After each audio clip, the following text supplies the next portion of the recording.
சுடுகாடானது நீர்கொழும்பு சிறைச்சாலை 26 பேர் உயிரிழப்பு. சரமாரியாக துப்பாக்கிச்சூடு. தொடரும் பதட்டம். படையினர் குவிப்பு.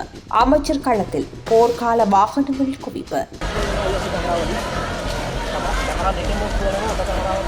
நீர்கொழும்பு சிறைச்சாலையில் ஏற்பட்ட மோதல் சம்பவத்தில் 26 பேர் உயிரிழந்துள்ளதாக அரசாங்கம் உறுதிப்படுத்தியுள்ளது. நீர்கொழும்பு சிறைச்சாலையில் இன்றுடன் 2 நாளாக நீடித்து வரும் கைதிகள் மோதல் இன்று காலை மீண்டும் தீவிரமடைந்துள்ளது.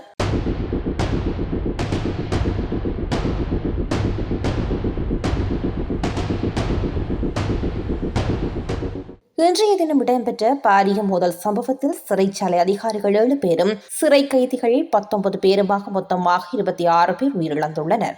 இந்த மோதல் காரணமாக சுமார் 100 பேர் காயமடைந்து நீர்கொழும்பு பொது வைத்தியசாலையில் அனுமதிக்கப்பட்டுள்ளனர். அவர்களில் 18 பேர் ஹம்பகா, வெலிசராமா ஆகிய மருத்துவமனைகளுக்கும் 4 பேர் கொழும்பு தேசிய மருத்துவமனைக்கும் மேலதிக சிகிச்சைகளுக்காக மாற்றப்பட்டுள்ளதாக தெரிவிக்கப்பட்டுள்ளது.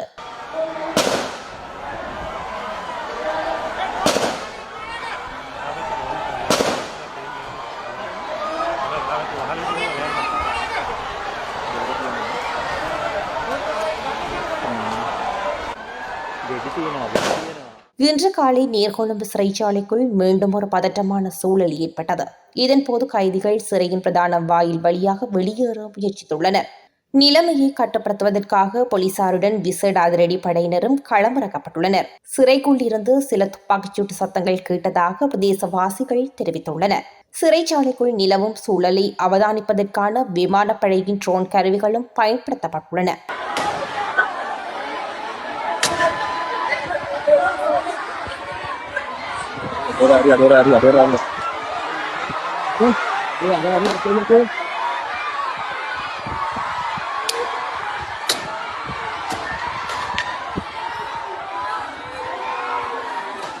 மேலும் அங்கு பாதுகாப்பு நிலையை உறுதிப்படுத்த மேலதிக ராணுவ வீரர்களும் பணியில் ஈடுபடுத்தப்பட்டுள்ளனர்.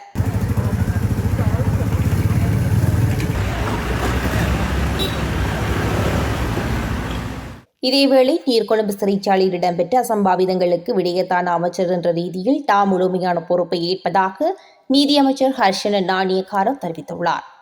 ඇත්ත වශයෙන්ම කාර්ය මණ්ඩලයෙන් ඇත්තටම ගැටුම තිබුණ තියෙන කාර්ය මණ්ඩලයේ සමග නෙමෙයි. කාර්ය මණ්ඩලයට මේ කරදරේ වෙන්නේ ඔවුන් ඒ දෙපිරිසෙක් ගැටුව විසඳන්න මැදිහත් වීම. يعني කොයිම අවස්ථාවකත් ගැටුව කාර්ය මණ්ඩලයත් එක්ක නෙමෙයි උනේ. නමුත් මම දන්නේ නැහැ කක ඔවුන් දුන්නේ කියලා වෙඩි වැදිලා තිබෙනවා බන්දරගන්න නිලධාරීන්.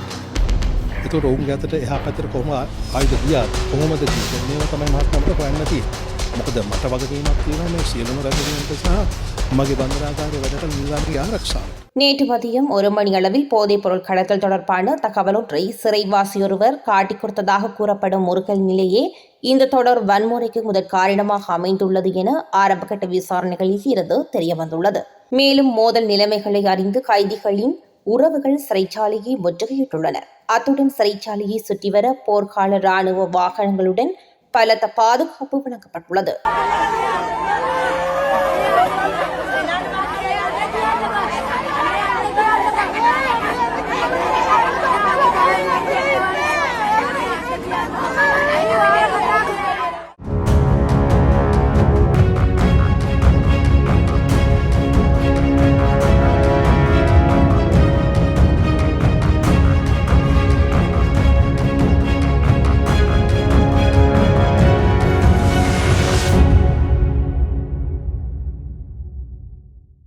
என்று சொல்லப்படுகின்றது.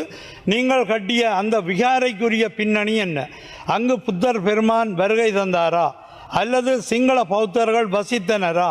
இவற்றையெல்லாம் நிறுவி இனி எப்படியெல்லாம் வரலாற்றை மாற்றப் போகின்றீர்கள்? பேரவையை தலைமை தாங்கும் உறுப்பினர் அவர்களே, நாட்டின் அபிவிருத்தியை வரி அறவீடுகளால் மட்டும் கண்டுவிட முடியாது.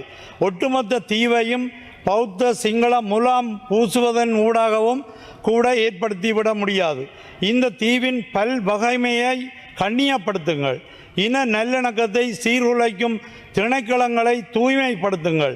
உற்பத்தி பொருளாதாரத்தை வலுப்படுத்த எங்களின் நிலங்களை எங்களிடம் தாருங்கள். இன்றளவில் 400-ஐ தாண்டும் எங்கள் உறவுகள் என்புகளாகி செம்மணியில் இன்றும் சாட்சிகளாக நீதிக்காக காத்திருக்கின்றார்கள்.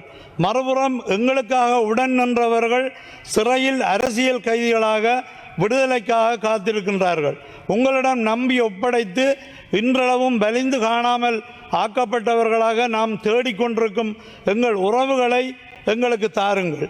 இவற்றுக்கு விடை இல்லாதவரை நல்லிணக்கம் எப்படி மலரும்? நல்லிணக்கம் மலராத வரை தீவிலே அபிவிருத்தி எவ்வாறு விளையும்? இந்த தீவிலும் கூட நீதி என்பது அனைவருக்குமானதாக இருக்க வேண்டும். வழி செய்யுங்கள். அடுத்ததாக ஒரு குறிப்பு. யாழ்ப்பாணம் செம்மணி மனித புதைகுழியானது தற்போது நாட்டிலே பாரிய மனித புதைகுழியாக இன்னும் 2 நிமிடங்கள் இருக்கின்றன. செம்மணி மனித புதைகுழியிலிருந்து இதுவரை 412 எலும்புக்கூடுகள் அடையாளம் காணப்பட்டுள்ளதுடன் அவற்றில் 390 எலும்புக்கூடுகள் அகழ்ந்தெடுக்கப்பட்டுள்ளன. இவ்வாறாக சிறார்கள், பெண்கள், ஆண்கள், முதியோர் என பலதரப்பட்டவர்களுடைய எலும்புக்கூடுகளும் தொடர்ச்சியாக மீட்கப்பட்டு வருகின்றன. இந்த நிலையில் கடந்த வாரம் நீதியமைச்சர் கர்சன நாணயக்கார செம்மணி மனித புதைகுழியை நேரில் சென்று பார்வையிட்டுள்ளதுடன் இந்த புதைகுழி விவகாரம் தொடர்பில் உரிய விசாரணைகள் முன்னெடுக்கப்படும் எனவும் உறுதியளித்துள்ளார். அந்த வகையில் செம்மணி மனித புதைகுழி விவகாரத்துக்கு நீதி கிடைக்க வேண்டும் என்ற பெருத்த எதிர்பார்ப்புடன் இருக்கும் எமது பாதிக்கப்பட்ட தமிழ் மக்களுக்கு நீதியமைச்சரின் இந்த கருத்து நம்பிக்கை தருவதாக அமைந்துள்ளது. லான்ஸ் கோப்ரல் சோமரத்ன ராஜபக்ச பன்னாட்டு நீதி விசாரணைக்கு உட்படுத்தப்பட வேண்டும்.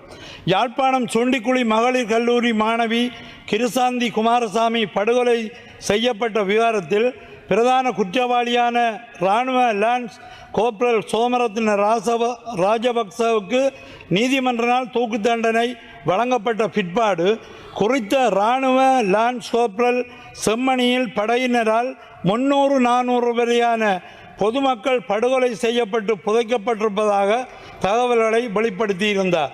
அவருடைய தகவல்களின் அடிப்படையில் அக்கால பகுதியில் மேற்கொள்ளப்பட்ட அகழ்வாய்வுகளில் 15 மனித எலும்புக்கூடுகள் அகழ்ந்தெடுக்கப்பட்டன.